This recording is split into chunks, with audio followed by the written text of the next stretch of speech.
Muchas gracias. Gracias a todos. Gracias de corazón. Hola, buenas noches, bienvenidos al programa. Yo soy Jaime Bailey, hoy es miércoles 15 de mayo, estamos saliendo en directo.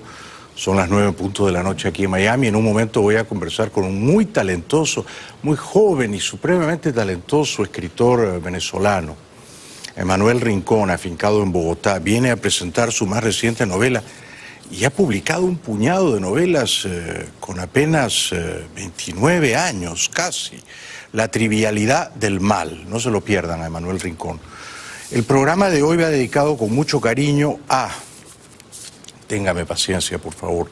Rolando Uribe, que está cumpliendo 87 años en Guayaquil. Alberto Rivera Pierola, que está por aquí, gracias por venir, peruano, compatriota. Teresa Pacheco, Carlos Ibarra, Caterín Romero, David Almeida. También a Octavio Pérez y Cira Álvarez, que vienen desde Barquisimeto. Y a la encantadora pareja de hondureños que me saludó por allí. Hay mucha gente hoy en el público, Brian y Blanca. Bien, dichos los saludos y expresadas las gratitudes, vamos a recorrer juntos, si me acompañan, claro, el espinoso camino de la actualidad. Ha renunciado hoy el fiscal general colombiano Néstor Humberto Martínez. Pertenece a la familia política del uribismo. Ha renunciado, me parece a mí, en un gesto plausible, encomiable, porque la justicia especial de La Paz, que nombró el expresidente Santos, es tan especial que, en mi opinión, ya no hace justicia. Y entonces ese tribunal extraordinario ha decidido que el terrorista de las FARC, Jesús Santrich, sea liberado de la cárcel de La Picota, donde había pasado poco más de un año, y no sea extraditado a los Estados Unidos. En protesta por esa decisión ha renunciado el fiscal Martínez. El problema es que en Colombia hay dos justicias, ¿no? La justicia ordinaria, la justicia de siempre, y la justicia extraordinaria, oportunista, circunstancial, subordinada al poder político que creó el presidente Santos.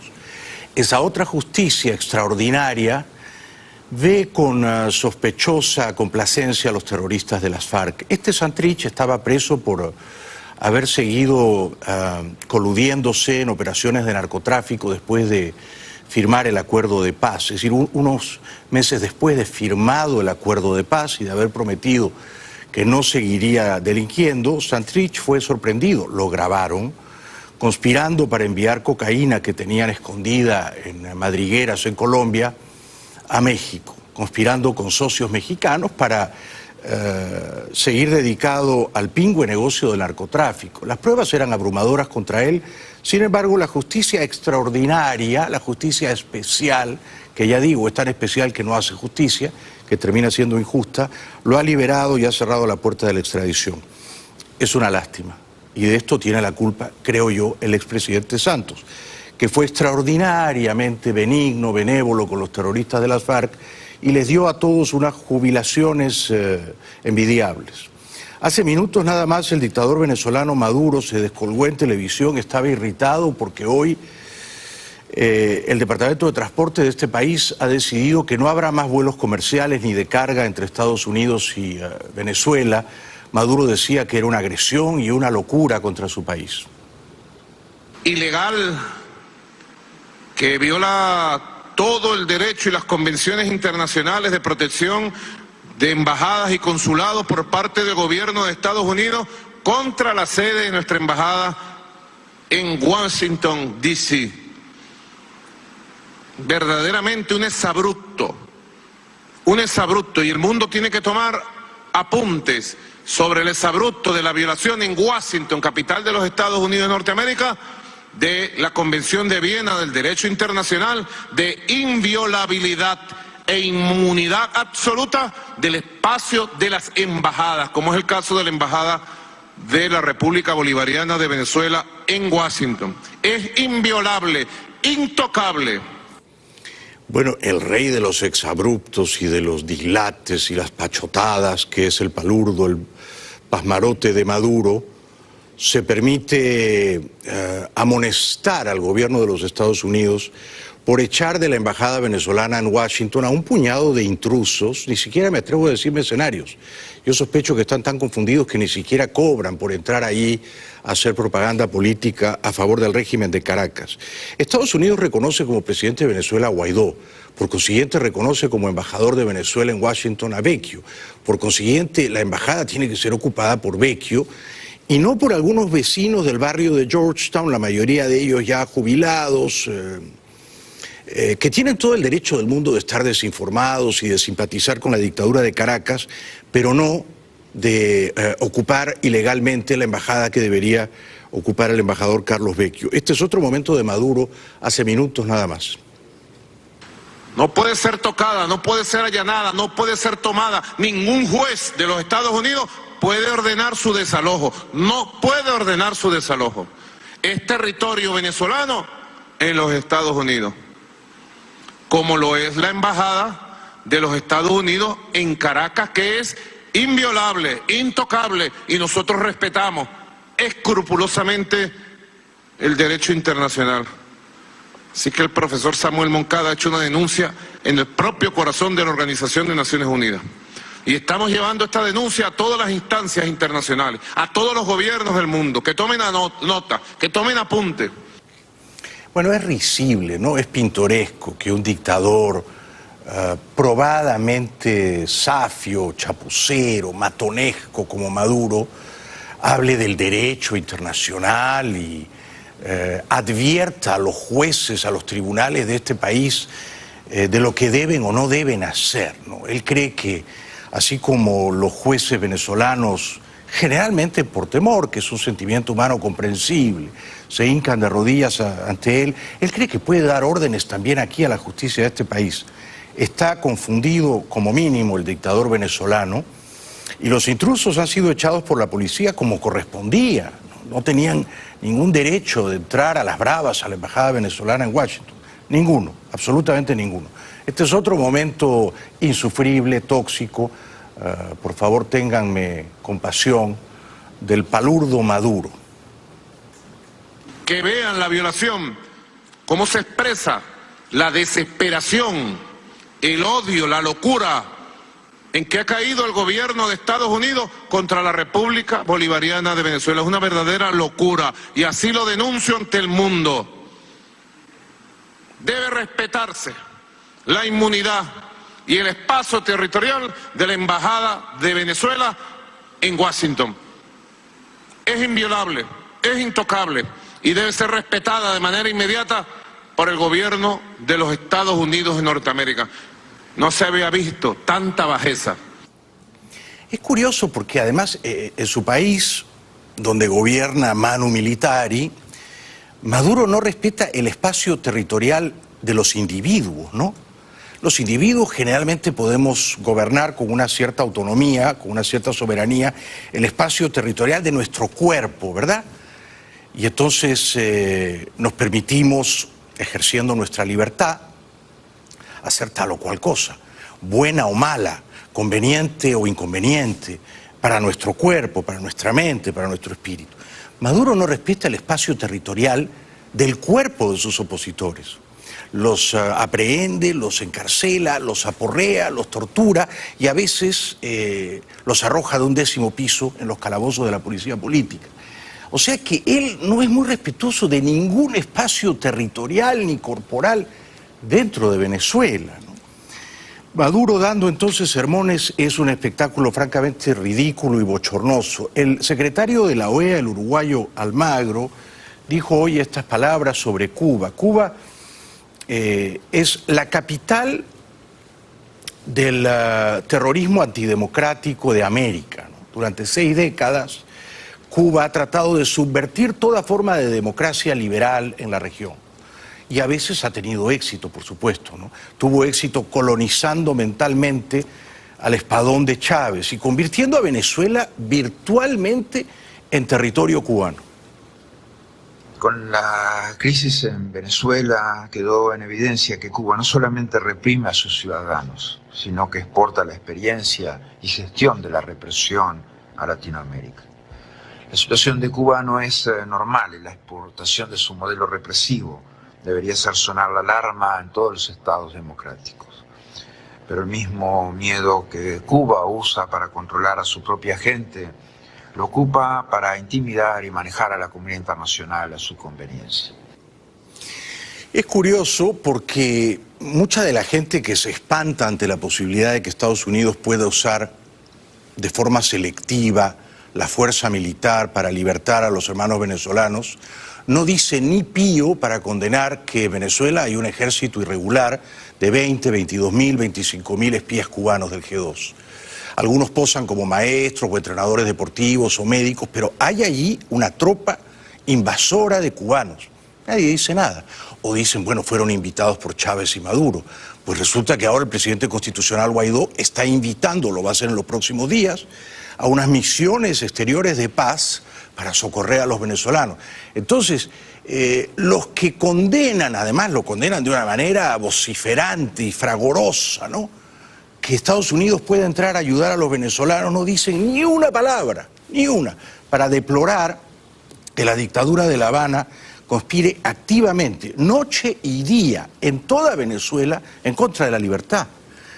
Dicho lo cual, el impresentable general Padrino, que a punto estuvo de plegarse a la Operación Libertad el pasado martes 30 de abril, que comandaron López y el presidente Guaidó, pero se achantó, se acobardó, dejó pasar una oportunidad histórica para redimirse de su oprobio y abrazar, aunque sea tardíamente, el honor. El general Padrino dice que los venezolanos desean la libertad y la paz. Y como pueblo queremos democracia, y como pueblo queremos libertad, y como pueblo queremos vivir en paz. Queremos que nuestro pueblo, nosotros mismos, que estamos vestidos de verde, que somos pueblo y que también estamos recibiendo las consecuencias del criminal bloqueo que nos tienen, bueno, creo que han conseguido el efecto contrario. Nos han conseguido nucleados, nos han conseguido unidos, nos han conseguido persistentes, insistentes y muy tercos en la necesidad de que esta patria Venezuela permanezca libre, independiente, soberana. Bueno, este fantoche, este petimetre de el general Padrino, yo he hablado con su maestra de inglés, le tomó un año, 8 horas diarias de clases, para que Padrino supiera hablar más o menos entre 20 y 28 palabras en inglés. O sea, es un hombre que tiene el cerebro principalmente deshabitado, ¿no? Y entonces Padrino dice que los venezolanos quieren la libertad y la paz. Exactamente, eso es correcto. Y él es un estorbo en el camino a la libertad y la paz, y entonces tiene que ser removido. ¿De qué manera? Yo creo que usando decorosamente la fuerza, puesto que él no se ha salido del camino cuando pudo, habrá que sacarlo a empellones, ¿no? Padrino ha pasado ya a la historia, no universal, porque a tanto no llega, pero venezolana de la infamia, ¿no? Como han pasado también estos dos caballeros, Cabello y su lugarteniente leal, dócil, sumiso, casi diría baboso, Carreño, que no es el autor del manual de Carreño, ¿no?, porque este Carreño es maleducado, es grosero.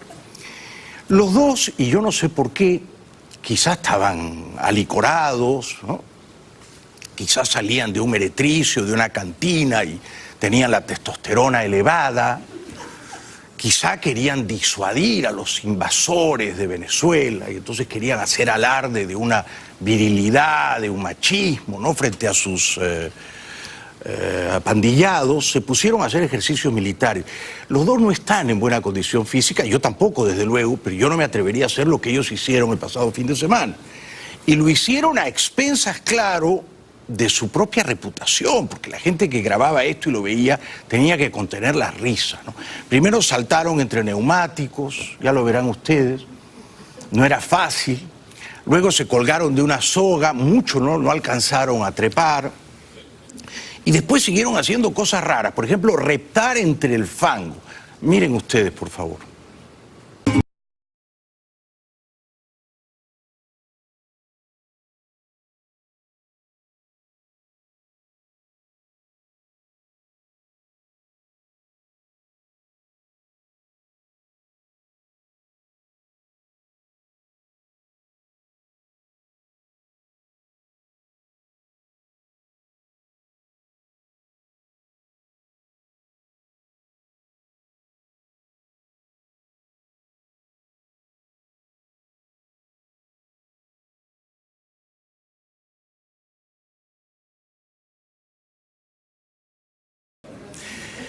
son un esperpento, son un adefesio, ¿no?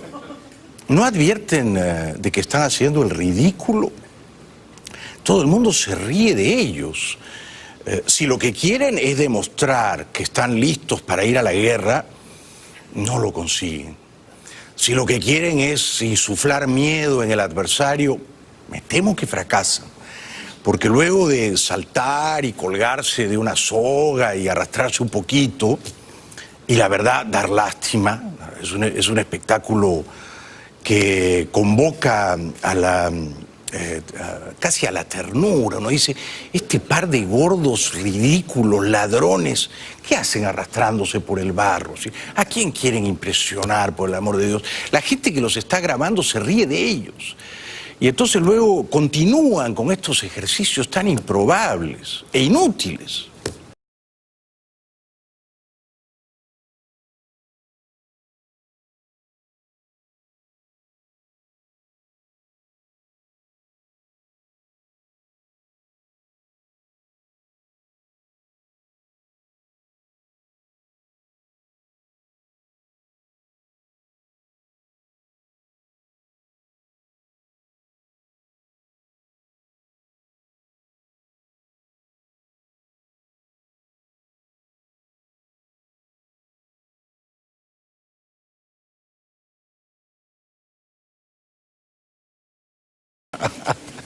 Por Dios, Carreño de camuflaje, saltando una valla y cayendo sobre un trigo, una paja, un pesebre navideño, es una cosa... ¿Por qué hacen eso? ¿Por qué? Porque tienen que reflexionar, ¿no? Realmente están haciendo el ridículo. Luego ponen esta musiquilla fiebrada, esta tonadilla como carnavalesca. Yankee, go home, gringo, go home, ya se fueron, pero hace 20 años se fueron todos los yanquis de Venezuela. No hay uno. La embajada está cerrada, es un espacio afantasmado. No están ni los gatos ahí, ni los gatos techeros. Ya se fueron hace mucho tiempo y no quieren regresar. El problema que tengo yo es que no hay manera de convencerlos para que entren un ratito. Como entraron a Panamá el año 89. Entraron un mes y una semana y sacaron al dictador, a cara de piña Noriega. No, ya no quieren entrar, o sea que no hace falta echarlos, ya se fueron, ¿no? Y lo cierto es que haciendo estos ejercicios provocan la comprensible hilaridad mundial. Entre tanto, el embajador Bolton, asesor de seguridad nacional de Trump, dicen que Trump está un poco enfadado con él, que le reprocha que Bolton quiere arrinconarlo y llevarlo a una guerra, ya sea en Venezuela o en Irán. Bolton dice que la presencia de los rusos en Venezuela, que por otra parte es muy marginal, resulta del todo inaceptable. Russians like nothing better than putting a thumb in our eye. They're using the Cubans as surrogates. They'd love to get effective control of a country in this hemisphere. We've made it clear to the Russians in a lot of conversations at a lot of different levels, some of which are going to continue today, why we think this behavior is unacceptable to us. Y salió también en televisión Bernie Sanders. Bernie es precandidato demócrata, tiene 77 años, un año más que Biden. Los dos están bien mayores ya, ¿no? Pues la elección es en noviembre del próximo año, o sea, Bernie tendría 78 y si gana para gobernar 4 años hasta los 82. Yo sospecho que ninguno de los dos va a capturar la nominación demócrata. Yo veo ganando ahí a una mujer. Bueno, Bernie Sanders dijo que es una locura pensar en enviar 120.000 soldados de Estados Unidos a Irán o a los países vecinos y que escalar una conflagración bélica con Irán es una locura. Esta es la visión de Sanders, por supuesto.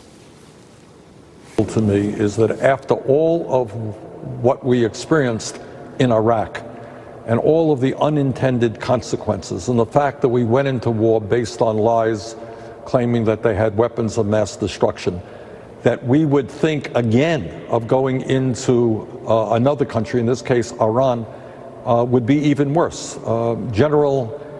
We've had generals who have told us that if you like the war in Afghanistan and you like the war in Iraq, you're really going to love going to war in Iran. This would be an incredible destabilization of the region. It would lead to endless wars. Mi problema con Bernie Sanders, en general es simpático, pero mi problema con él es que tiene una posición indefendible respecto de Cuba y Venezuela. Él cree que los Castro le han hecho mucho bien a los cubanos y él cree que Chávez y Maduro les han hecho mucho bien a los venezolanos. Entonces, mis simpatías por Bernie Sanders se ven inmensamente recortadas cuando lo escucho elogiar a los Castro o a Chávez. Publicidad, luego vamos a seguir repasando la actualidad. Hoy ha hecho unas declaraciones sorprendentes para mí la escritora chilena residente en las afueras de San Francisco, en Sausalito, Isabel Allende, respecto de la crisis venezolana.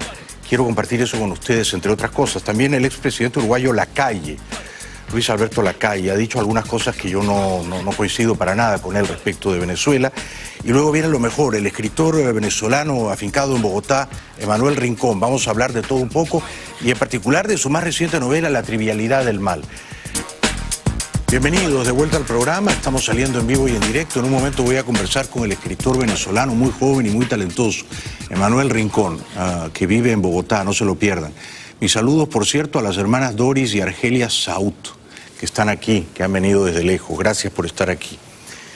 Ha muerto Doris Day esta semana, Doris Day. Nació como en 1912, o sea, ya en los 40 y 50 era famosa Doris Day. Y a muchas mujeres en América les pusieron Doris por Doris Day. De hecho, mi madre se llama Doris Mary y la llamaron así por Doris Day. ¿Por qué estoy hablando de esto? Bueno, porque hay una señora que se llama Doris que está aquí en el público. Bueno, el presidente Guaidó ha conminado a su embajador en Estados Unidos, el señor Vecchio, a reunirse el próximo lunes aquí en Miami con el jefe del Comando Sur, un señor que es el almirante Craig Faller. Lo anuncia Guaidó desde Caracas. Habló sobre la reunión que pidió su representante diplomático ante Estados Unidos, Carlos Vecchio, con el jefe del Comando Sur, Craig Faller, para coordinar acciones que sirvan para restablecer la democracia en Venezuela. Bueno, sobre el Comando Sur, el día lunes se dará la reunión, entiendo que va a ser en el Departamento de Estado, ya nuestro embajador Carlos Vecchio dará resultas de esa reunión el día lunes, está avanzando de nuevo. Bueno, ya les contaré de qué me entero, qué me filtran mis fuentes o qué se está maliciando, tramando ahí. Espero que algo bueno. Trump ha dicho hoy que algo grande e histórico va a ocurrir muy pronto en Venezuela. Pero, por otro lado, Trump a menudo es un bocazas y un fanfarrón. Ojalá las palabras no se las lleve el viento, ¿no? Isabel Allende es una escritora talentosa, yo creo que esto es indiscutible, es una escritora de gran éxito, de enorme éxito global, la traducen a todas las lenguas imaginables. Yo he leído un puñado de sus libros, creo que es una escritora muy solvente, muy profesional. Disfruté particularmente de Paula y en general me ha costado trabajo apasionarme con sus novelas, ¿no? Me apasionan las novelas de Bolaño, los cuentos de Bolaño. Con Isabel Allende he tenido más dificultades, lo que por supuesto no rebaja su mérito, ¿no? Seguramente pone en entredicho mi calidad como lector. Dicho eso, la señora Allende, que vive en Sausalito, en las afueras de San Francisco, es un barrio precioso, donde casi no caben los pobres, ¿no? La señora Allende ha dicho que Estados Unidos quiere invadir Venezuela para quedarse con el petróleo. Me sorprende francamente que diga esto porque como mínimo está mal informada.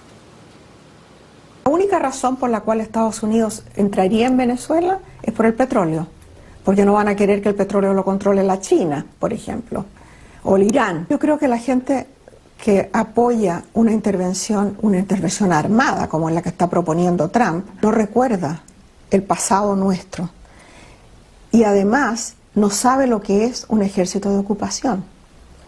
Eso se sabe cómo empieza y no se sabe cómo termina. A ver, yo me voy a permitir discrepar de usted con todo respeto, querida señora Allende. Primero, Estados Unidos no necesita el petróleo de Venezuela. Estados Unidos nada en petróleo. Nunca en su historia ha tenido unas reservas de petróleo más vastas, debido a que el fracking, la invención maravillosa del fracking, provocar pequeños sismos, movimientos telúricos para extraer más fácilmente petróleo, ha llenado a los Estados Unidos de petróleo, al punto que Estados Unidos ahora es un exportador de petróleo. y uno de los más importantes exportadores de petróleo en el mundo. De modo que, en cuanto a lo primero, no es verdad que Estados Unidos quiera o necesite el petróleo de Venezuela. Tiene, como nunca en su historia, las reservas de petróleo más cuantiosas. En cuanto a lo segundo, ya hay un ejército de ocupación en Venezuela, que son los cubanos. Y es un ejército particularmente pernicioso, nocivo, porque es un ejército que está allí para conspirar contra la libertad y para conculcarles a los venezolanos las poquísimas libertades que les van quedando, ¿no? Son individuos maléficos, entrenados en el oficio de reprimir, de torturar. Ese es un ejército de ocupación que está en Venezuela, sobre el cual usted no dice palabra alguna, señora Allende, y efectivamente ha entrado y no sabemos cuándo se va a ir. Este es otro momento de la intervención de la señora Allende, descalificando o criticando acerbamente cualquier forma de usar la fuerza para emancipar a los venezolanos de las servidumbres que padecen. Estados Unidos ha tenido una política exterior desastrosa en América Latina por años. Han apoyado todos los gobiernos y todas las dictaduras militares que no deberían haber apoyado, hasta que en las últimas décadas, en que tenemos países democráticos, hay un entendimiento con Estados Unidos diferente. Pero la CIA sigue siendo un organismo que interviene en otros gobiernos, en una forma que jamás Estados Unidos permitiría que intervinieran otros países acá. Bueno, yo creo que hay una profunda ingenuidad en la mirada política de la señora Allende. La respeto, pero discrepo de punta a cabo. La política exterior más nefasta de este último medio siglo, de estas últimas 6 décadas, señora Allende, no ha sido la de Estados Unidos en la región, ha sido la de Cuba. Cuba, desde que los Castro capturaron el poder el año 59, han pasado 60 años. Cuba ha sido el gran país exportador de violencia, de terrorismo, de guerrillas en América. El gran exportador de dictaduras, de movimientos subversivos, de alzamientos, de tiratiros para conspirar contra la libertad ha sido Cuba, no Estados Unidos. La última vez que Estados Unidos intervino de una manera flagrante en un país de la región fue el año 89, diciembre del 89. Ha pasado 30 años desde entonces. Y fue una intervención, aunque usted no lo crea o aunque usted no lo quiera admitir, bastante exitosa. Es decir, duró 41 días, derribó a un narcodictador, Noriega, que se había asociado con Pablo Escobar y que mandaba torturar y matar a sus adversarios políticos, como hacen Maduro y Cabello en Venezuela. Noriega se refugió en la Nunciatura Apostólica, o sea, se escondió entre las sotanas de los curas enviados por el Papa, pero le pusieron una música fragorosa, no lo dejaron dormir, se entregó, lo trajeron aquí, lo enjuiciaron por narcotraficante y lo confinaron en un calabozo. Es verdad que la intervención produjo algunos muertos, 204 muertos entre los soldados leales a Noriega, 25 muertos entre los soldados de Estados Unidos, allí van casi 230, y según la ONU, unos 500 civiles. Nadie podría aplaudir que se hubieran registrado esas muertes, ¿verdad?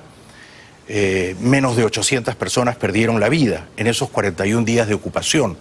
Pero lo interesante es que desde entonces los militares panameños, las fuerzas militares armadas panameñas, fueron disueltas completamente, como en Costa Rica el año 48.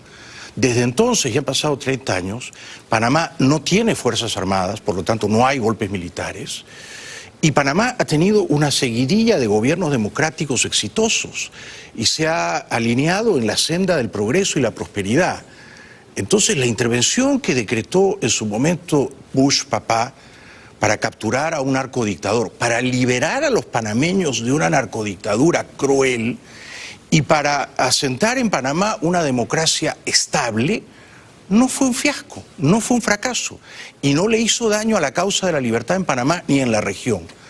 O sea que lo que usted dice de Estados Unidos lo diría yo de Cuba, y por extensión de las colonias de Cuba en los últimos 20 años, que han sido, por ejemplo, Venezuela, Nicaragua, Ecuador de Correa, Bolivia de Evo Morales. Países todos en los que se ha llegado al poder por la vía democrática, se ha luego destruido, envilecido, prostituido la democracia y se ha gobernado de una manera despótica. Lo que define que un gobierno sea dictatorial o democrático no es si la gente lo aplaude mucho o no, no es si la gente lo eligió o no. A menudo en la historia la gente ha elegido muy contenta a grandes dictadores. Y esto es lo que ha ocurrido en aquellos países que fueron colonias del castrismo, de la dictadura de La Habana. O sea que me sorprende que la señora Allende diga todas estas cosas desde la comodidad burguesa de su mansión en Sausalito, como si Estados Unidos fuese el gran culpable de todos los males de Latinoamérica. Que es una vieja costumbre nuestra, ¿no es cierto? Echarle la culpa a Washington de nuestras taras y nuestras miserias, de nuestras derrotas y frustraciones. Los americanos tienen la culpa de todo. Pues no es verdad, no es verdad. Los países que han progresado en estos últimos 30 o 40 años, pienso en Chile, por ejemplo, son países que se han abierto al mundo y que no convierten a Estados Unidos en su enemigo natural, sino en su socio y comprador natural. Y te venden vinos y espárragos y te venden uvas y salmones. O sea que la visión de la señora Allende respecto a Estados Unidos es una visión culposa y atormentada, que Estados Unidos siempre promueve golpes militares y entra y no sale y coloniza. Es una visión anticuada, que no está anclada en la realidad. Hay que modernizarla, digo yo. Y luego, desde Montevideo, el expresidente Lacalle, a quien yo alguna vez entrevisté, también se revela como un acalorado enemigo de liberar a los venezolanos. Toda esta gente dice una intervención armada nunca, jamás. Muy bien, entonces habría que preguntarles, la intervención tiene que ser desarmada, inerme, ¿no? Si es una intervención desarmada, ¿cómo? ¿De qué manera? Explíquennos, por favor, cómo. Una intervención beatífica, meliflua, desarmada, con palomas mensajeras, va a derrotar a la dictadura desalmada de Maduro y Cabello. La intervención militar en la historia de Hispanoamérica es una historia negra. Es una historia contra la que nos hemos rebelado una y otra vez en el siglo XIX, y creo que una intervención militar, que creo que además no la aconsejarían los mandos militares de Estados Unidos, sería una verdadera revolución en todo el continente. Pamplinas, zarandajas, no tiene ningún sentido lo que dice el expresidente Lacalle, y a mí me importa un comino que yo lo haya entrevistado, que seamos amigos, que él se crea de derechas. No es verdad que provocaría una revolución en toda América Latina. Si alguien, puede ser Estados Unidos, puede ser Canadá, puede ser una fuerza multilateral, entra un ratito, como se entró en Panamá fueron 41 días y luego se fueron, ¿eh? No es verdad que uno entra y se queda ahí 3 años, no tiene que ser así, un ratito, y libera a los venezolanos de los males que están padeciendo. Este señor dice que América Latina se va a levantar en protesta, muy por el contrario, o que los nacionales venezolanos van a demonizar a los invasores que vienen a libertarlos. De ninguna manera, no es así, no es así. El problema es que no hay la voluntad política, ni en Washington, ni en Ottawa, ni en las capitales libres de América, para usar la fuerza a favor de la libertad en Venezuela. Entonces yo estoy predicando acá en el desierto, estoy arando en el mar, pero estas son mis convicciones. Yo creo que el drama es de tal gravedad, la catástrofe es tan honda en Venezuela, que perfectamente se justifica en nombre de la libertad, de los derechos humanos, usar la fuerza proporcional para sacar a la dictadura de Maduro y Cabello. Y luego uno se va, y los venezolanos eligen gobierno, y luego se pelean ellos como hay que pelearse sanamente en una democracia, en el Congreso, ¿no? Eso vendrá luego. Pero proscribir en nombre de la virtud, de la decencia, de la corrección política, proscribir el uso de la fuerza es concederle la victoria a nuestro enemigo. Porque nuestro adversario, que es Maduro y sus 20.000 espías cubanos, viven del uso brutal de la fuerza. Ellos no se prohíben el uso de la fuerza, al contrario, ellos perfeccionan el uso de la fuerza. Son maestros en usar la fuerza, la crueldad, la sevicia. Y entonces, ¿qué tenemos que hacer nosotros contra ellos? Rezar, elevar una plegaria sentida, pedirle ayuda al Vaticano, o decirles a los venezolanos, como tantas veces les hemos dicho ya, muchachos, es un asunto de ustedes, arréglense entre ustedes. Yo creo que eso es una mezquindad y creo que hay que ayudarlos. ¿Cómo? Bueno, usando la fuerza, por supuesto, usando la fuerza. No sería la primera vez que se usa la fuerza en favor de la libertad y para aplastar tiranías, satrapías, dictaduras bananeras. Por lo demás, en 3 días cae la dictadura de Maduro, en 3 días, ¿no? Regresamos después de la pausa, ya volvemos.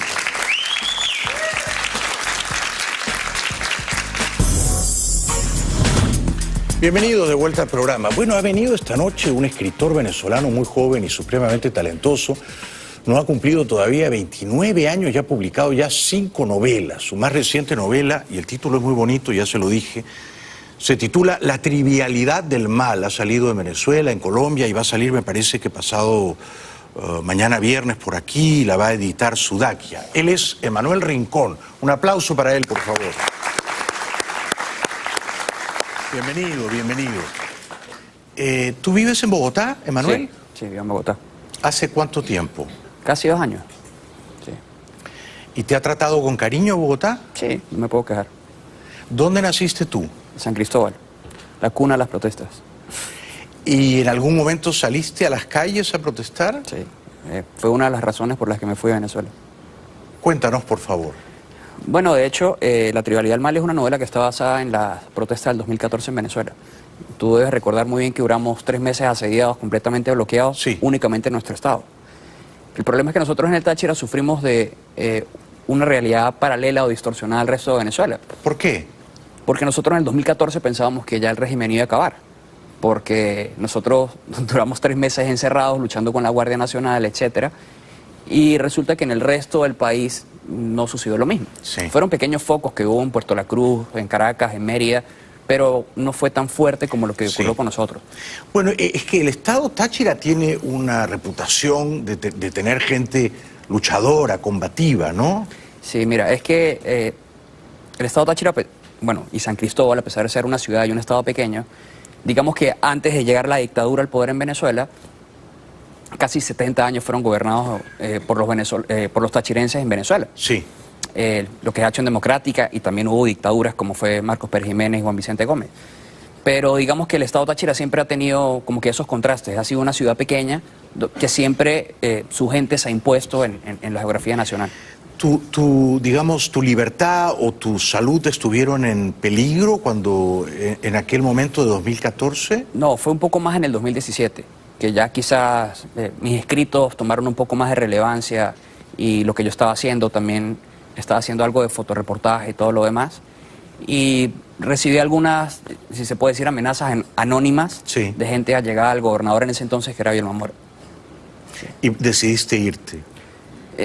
Básicamente fue parte por ello y parte porque no estuve de acuerdo en que en ese momento los partidos no, en ese momento lo decidió unilateralmente Ramos Alup ir a las elecciones regionales, con lo cual estaba totalmente en desacuerdo porque hace días había visto que mataran al hermano de una amiga con un disparo en la cabeza. ¡Qué locura! Entonces no tenía sentido. No tenía sentido. Estamos hablando que las elecciones las convocó la Asamblea Nacional Constituyente, por lo cual fue totalmente para mí un exabrupto político, y lo único que a mí me dio a entender era que había gente como yo, gente común, periodistas, escritores, activistas sociales, etcétera, que estaban arriesgando su vida a diario para quizás no conseguir un resultado definitivo porque está pasando algo tras de cámaras que nosotros no estábamos viendo en ese momento.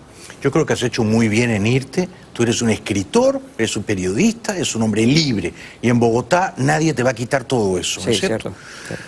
Ahora, desde que te fuiste, ¿cómo ves las cosas en tu país? Sobre todo desde enero pasado, ¿no? Estos 3, 4 meses en los que uno tiene la percepción de que la causa de la libertad ha ganado mucho espacio en Venezuela.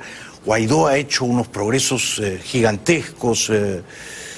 ¿Cómo ves tú las cosas desde Bogotá, Emanuel?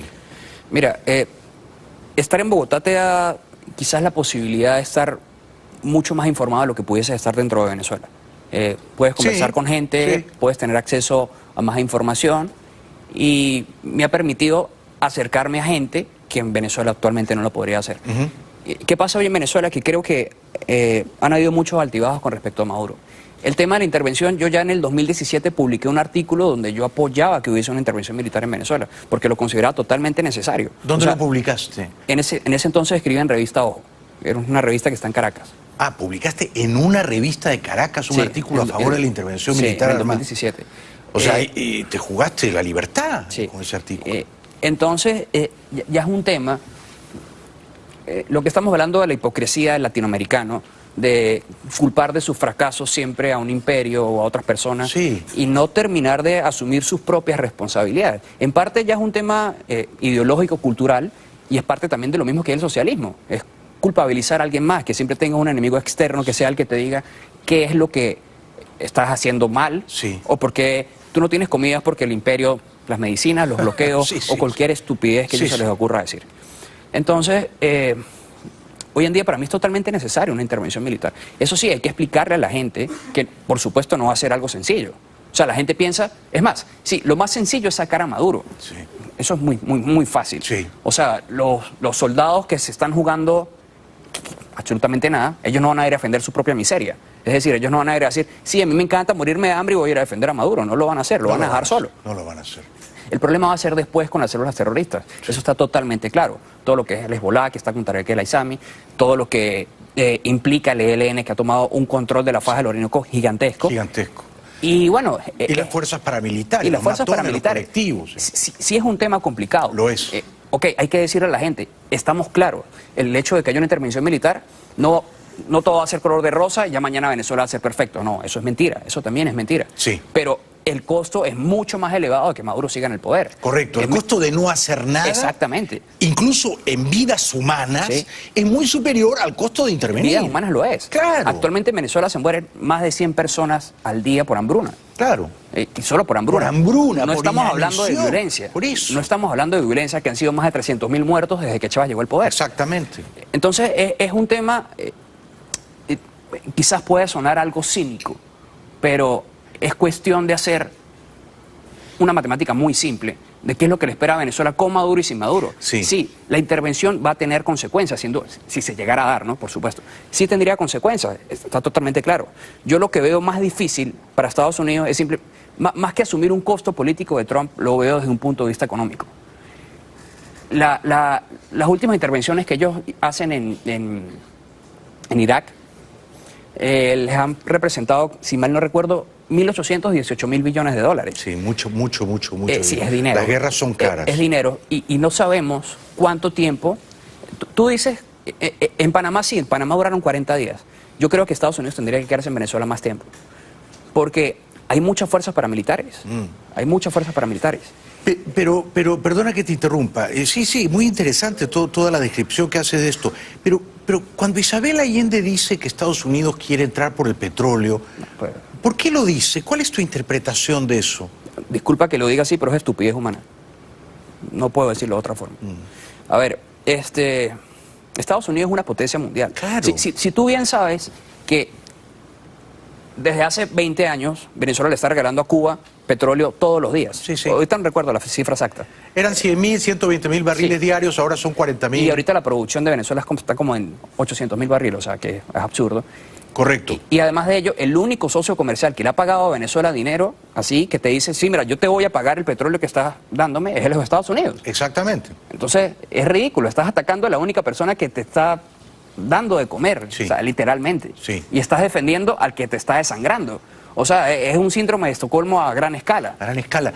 ¿Y por qué crees que esto que tú ves con tanta lucidez, que hace falta una intervención usando apropiadamente la fuerza para liberar a tu país, ¿por qué crees que cuando le preguntan a Macri, a Piñera, al propio Iván Duque, a Bolsonaro, todos los cuales quieren efectivamente liberar a tu país, dicen no, un ratito, el Grupo de Lima, con la fuerza no estamos de acuerdo con usar la fuerza? ¿Por qué, Mira, Manuel? Yo pienso que cada país tiene sus características muy peculiares.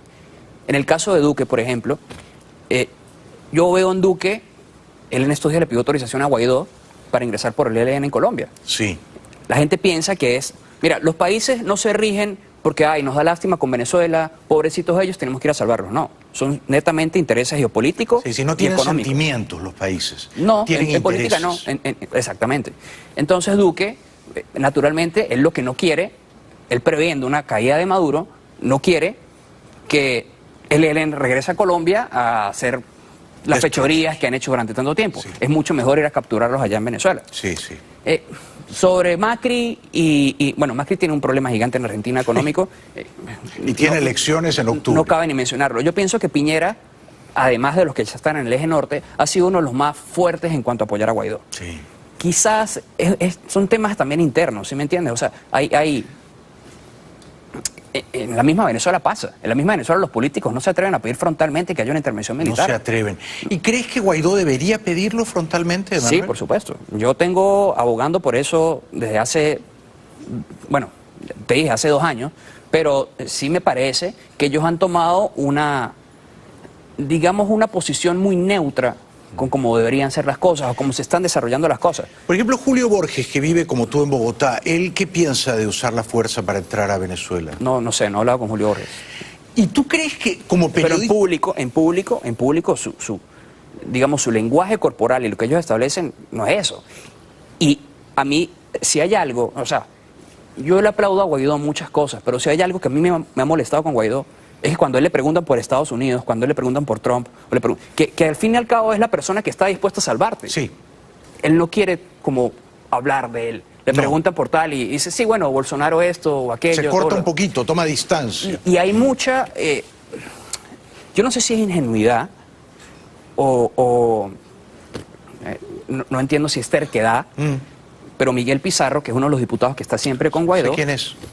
En unas declaraciones lamentables, dice que cuando fracasan los sistemas y salen los maduros, algo así, es cuando nacen los Bolsonaros de América. Yo no estoy defendiendo a Bolsonaro ni a Piñera. La verdad, nunca ha sido en ningún partido político, yo no defiendo políticos, simplemente trato de analizar objetivamente. Y si Bolsonaro es una de las personas que junto a Trump y Duque pueden ayudar a liberar a Venezuela, tú estando siempre fotografiándote al lado de Guaidó, no puedes salir a cometer esa torpeza política. Claro, no lo ataques. Tiene que ser tu aliado. No te queda bien, cállate. Sí. Cállate. Sí. Después de la pausa te voy a preguntar, qué interesante que tengas esta mirada tan desprejuiciada, ¿no? Desprejuiciada. Eres un muchacho, tienes 28 años.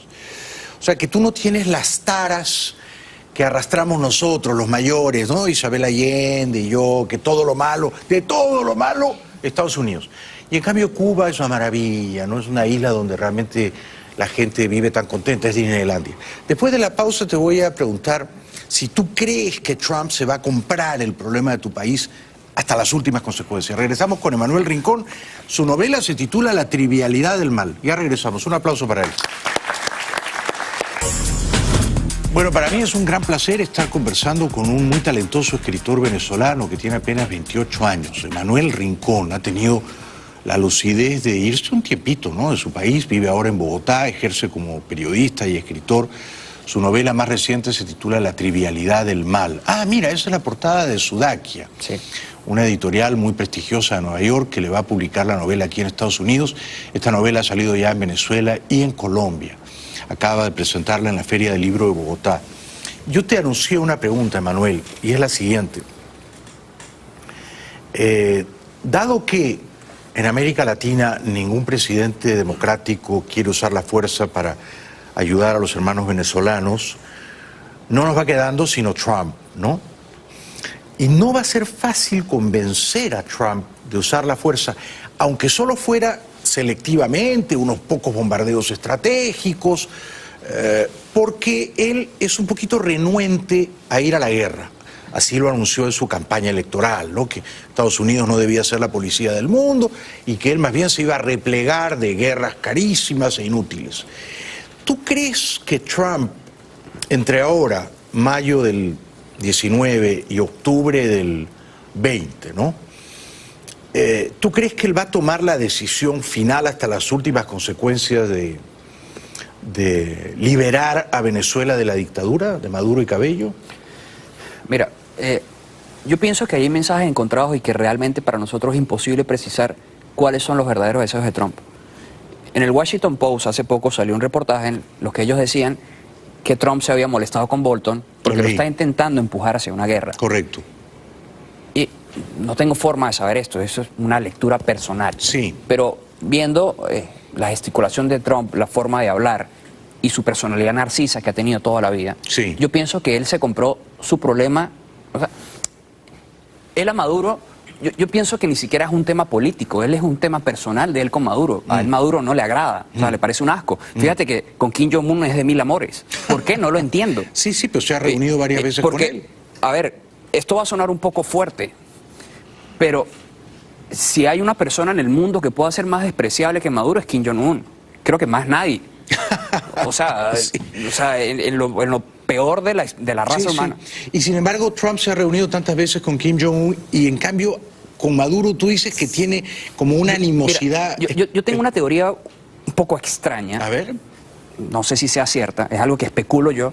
Yo pienso que Trump quizás haya querido ganarse, digamos, el aprecio o el cariño de Kim Jong-un para poder retener las amenazas de Rusia y poder actuar libremente en Venezuela. O no sé si es una locura que yo quiero creer para que eso pase.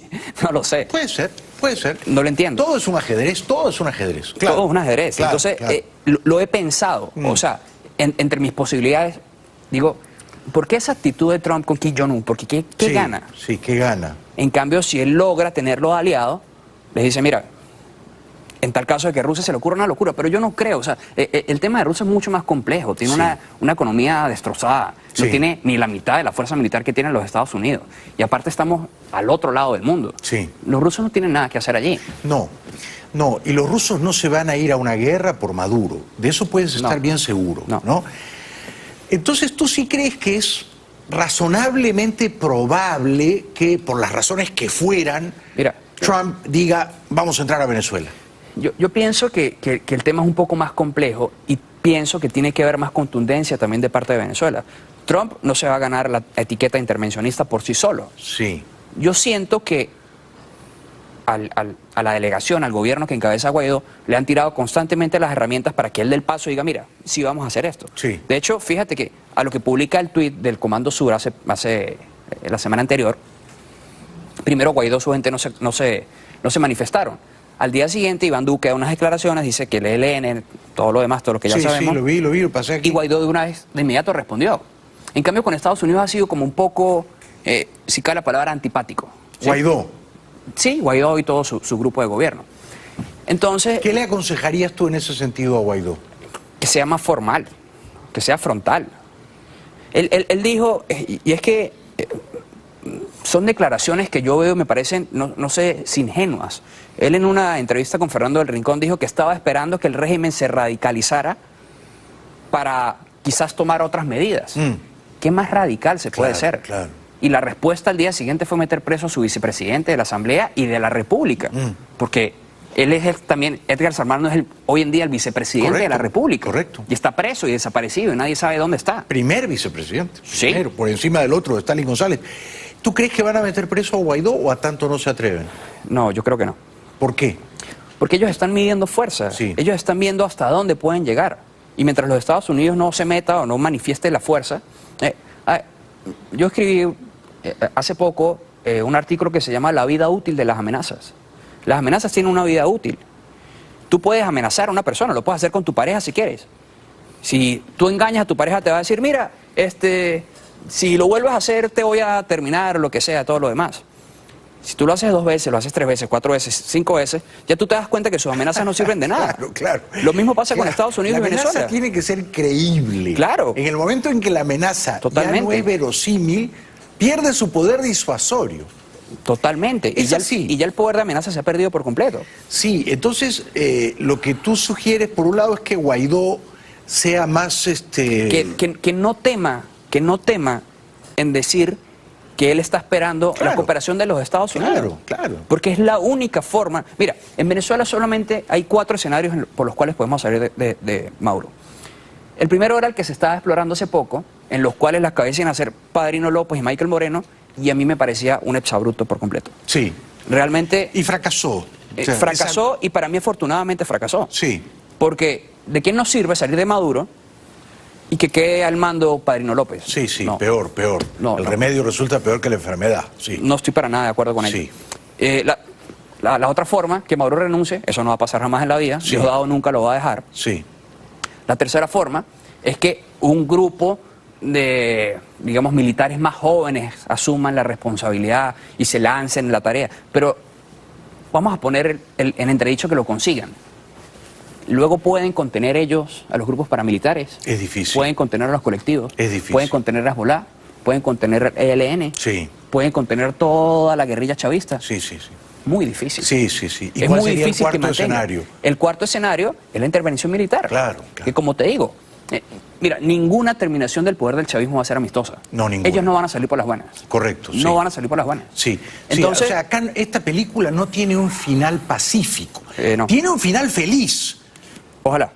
Yo creo que sí. Yo creo que tiene un final feliz. Pero pacífico, en el que las partes se abrazan, se reconcilian, y los malos se adecentan, se arrepienten. No va a pasar.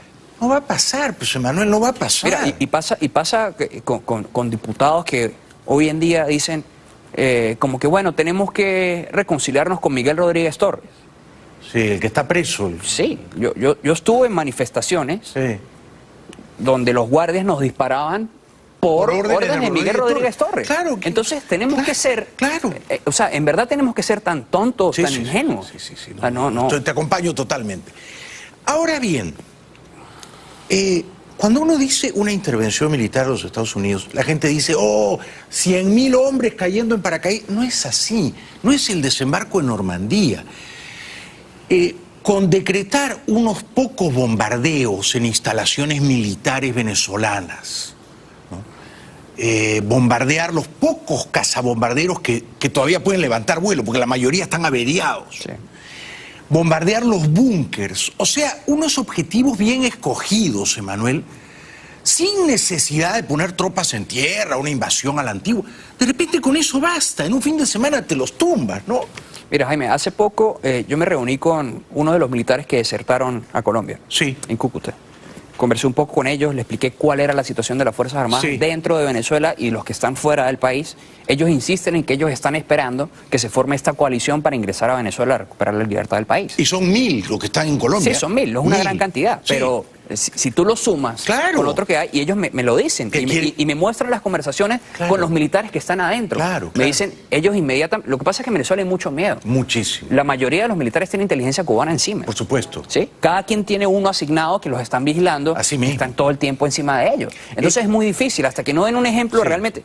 ¿Qué pasó el 30 con la sonada de Guaidó López? Sí. Que ellos nunca mostraron fortaleza. No. Ellos... A ver... La única fortaleza fue liberar a Leopoldo López. Si tú vas a dar... Pero luego... si tú vas a dar un... Bueno, esto no sería un golpe de Estado. Si vas a acabar con la usurpación. En este caso, lo primero que tenías que hacer era tomar los medios de comunicación. Sí. Tú no puedes comunicar por Twitter. Sí, estoy de acuerdo. Sí, ya tomamos el poder o lo que sea. Y tampoco puedes decir, los estamos esperando para restituir la democracia. Tú tienes que decirle, ya restituimos la democracia. Ya ganamos. Ya ganamos.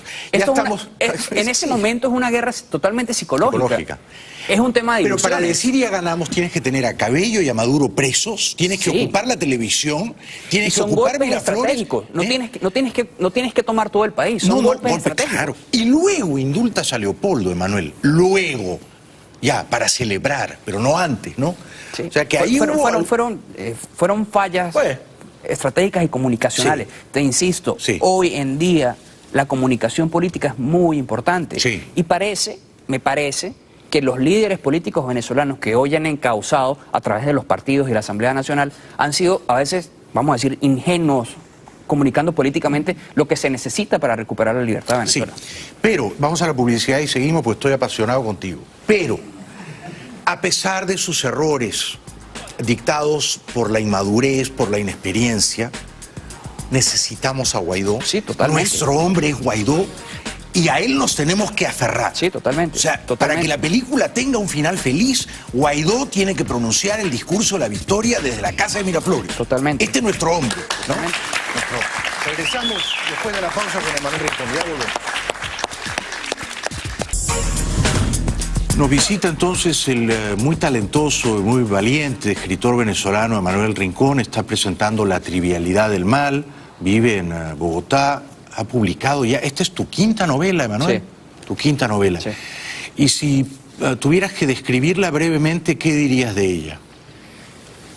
Mira, no, yo escribo muchas vertientes, no me dedico exclusivamente a la política. Escribes, perdona que te interrumpa, en Pan Am Post, ¿no? Sí. panampost.com. Pan Am Post, sí. Ahí publica sus artículos, Emanuel Rincón. Sí. Yo tengo algunas novelas de ficción, también escribo ciencia ficción, pero me gusta sobre todo lo que tenga que ver con el poder y la manipulación de las masas. Me parece que la psicología humana es algo que tienes que estarle dando vuelta todo el tiempo. El poder es un tema fascinante. Sí. El dictador es siempre un personaje fascinante. Sí, y la ciencia ficción y mucho de eso sirve también para explorar, digamos, esos mundos. ¿Y el mal se ha trivializado en tu país? Por supuesto. Mira, hay algo que puede sonar crudo, pero es real. Si yo te pregunto a ti hoy, dime el nombre de algún manifestante venezolano que hayan asesinado, ¿quién se te viene a la mente? Sí, pues no recuerdo. En Venezuela... Son muchos, son centenares, ¿no? Ese es el problema. En Venezuela la gente... Pernalete, en el 2017. En el 2014, Basil da Costa, Roberto Redman. El músico del... Génesis. Hay nombres, pero ya cuando ya la estadística empieza a sumar, esas muertes se convierten en números. Ya es trivial el mal, ya no lo percibes, ya deja de espantarte. Mira, yo recuerdo en el 2014 que nosotros, en especial los tachirenses, lo vivimos con más fuerza que en el resto del país, la represión de las fuerzas militares y todo lo demás. Yo con los primeros muertos me escandalicé mucho.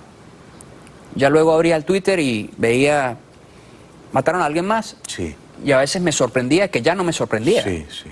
Ya era normal. Sí, ya es normal de que el guardia te caiga a palos en la calle, de que torturen a la gente, de que escuches que le están poniendo electricidad en los genitales a las personas y de que escuches cualquier barbaridad. O sea, ya se hace trivial. Algo similar ocurrió en 2017. En 2017 tú conoces a Pernalete, a Neomar Lander, pero... Neomar Lander, ¿cómo no? Lo recuerdo. Fueron más de 100 muertos. Muchos más, sí. Perdón, muertos no, asesinados. Sí, sí. Es totalmente diferente. Ahí la prensa también tiene que cambiar su narrativa cuando se refieren a los muertos de la dictadura venezolana. Sí. Entonces, el mal se ha hecho muy trivial en Venezuela. Se ha hecho totalmente trivial y de cierta forma nos acostumbramos a ser sociedades violentas. Sí. Y es algo totalmente inaceptable. Por eso es que, para mí, como te digo, desde el 2017 estoy escribiendo a favor de una intervención militar. ¿Van a haber muertos? Sí, sí van a haber muertos. Pero no van a ser más los muertos que hay a diario con Maduro en el poder. El costo de no entrar es inmensamente superior al de entrar. Totalmente. Ya lo dije en Venezuela, en Panamá el año 89 fueron 700 muertos. Y tú has dicho que cada día mueren 100 personas de hambre. Solo por hambre. Cada día. Solo por hambre. Luego la falta de atención médica, luego los homicidios. Entonces, es una locura decir no hay que usar la fuerza porque va a morir alguna gente. Sí, va a morir alguna gente, pero vas a liberar un país, ¿no? Y lo vas a volver un país nuevamente productivo. Claro. Que Venezuela, con respeto a los demás países de Latinoamérica, debería ser el país más rico de Latinoamérica. Seguro, el per cápita más alto. No hay un mundo en el que Venezuela no debería liderarlo económicamente. Sí, sí. Entonces es absurdo que la gente tenga que estar dándose golpes por un pollo. Así de absurdo. Esa es otra forma de trivializar el mal, ¿no es cierto? Comer un pollo no debería suponer un acto de violencia para nadie. Ayer o antier salieron unos policías, no recuerdo de qué ciudad, agradeciéndole personalmente a Maduro por haberles dado un pollo. ¿Puedes creer la bajeza o la miseria en la que tienes que caer por agradecerle a alguien porque te dé un pollo? La gente tiene que trabajar para comprarse sus cosas. Sí. Te agradezco profundamente, me he quedado muy impresionado. Eres, aparte de muy inteligente, eres muy valeroso defender tus ideas y en desafiar la corrección política. Voy a leer con gran curiosidad tu novela La trivialidad del mal. ¿La vas a presentar acá en Miami? ¿Pronto? No, tengo prevista la presentación en Nueva York. En Nueva York. No sé luego qué otras cosas estemos tramando. No sé si a lo mejor haga alguna en Washington. Perfecto, todavía estamos en eso. Perfecto. La trivialidad del mal está en Venezuela, está en Colombia, pronto va a estar aquí en Estados Unidos por Sudaki. Felicidades. Gracias, Jaime. Un aplauso para Emanuel Rincón.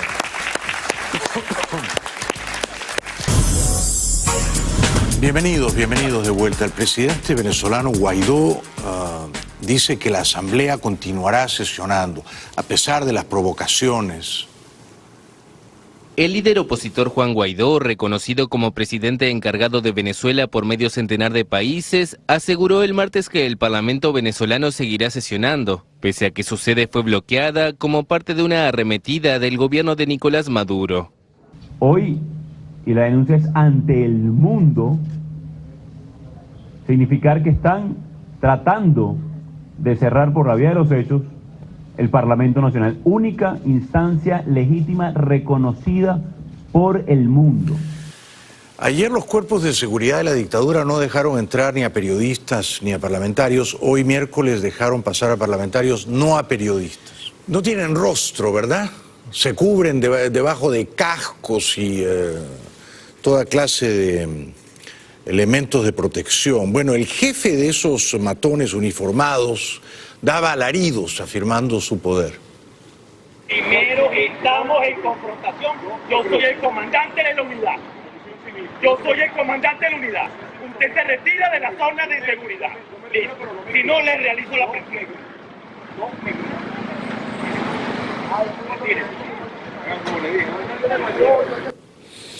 Llega el presidente Guaidó, sin dejarse arredrar por estos matones.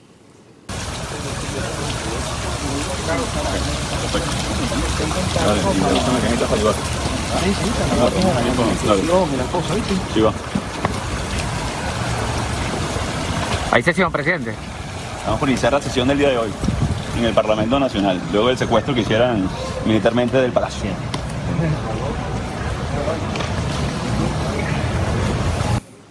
Y ya en el recinto de la Asamblea Nacional, esto dijo el presidente constitucional Guaidó. Algún día, yo espero que pronto el presidente Guaidó va a estar sentado aquí en esta sillita. De todas maneras, eso vendrá pronto. Regresamos después de la pausa. Bueno, para terminar, les recuerdo que el sábado 15 de junio voy a estar en la Feria del Libro de Madrid, en el Parque del Retiro, que es tan lindo, a las 7 de la tarde, presentando mi más reciente novela en clave de humor titulada Pecho Frío. Gracias por vernos, gracias al público maravilloso, a Juan Carlos, a Patricia y a Luis Alberto, que han venido desde Chaclacayo, Lima, Perú, el barrio de mi infancia. Chao, hasta mañana, chao, gracias.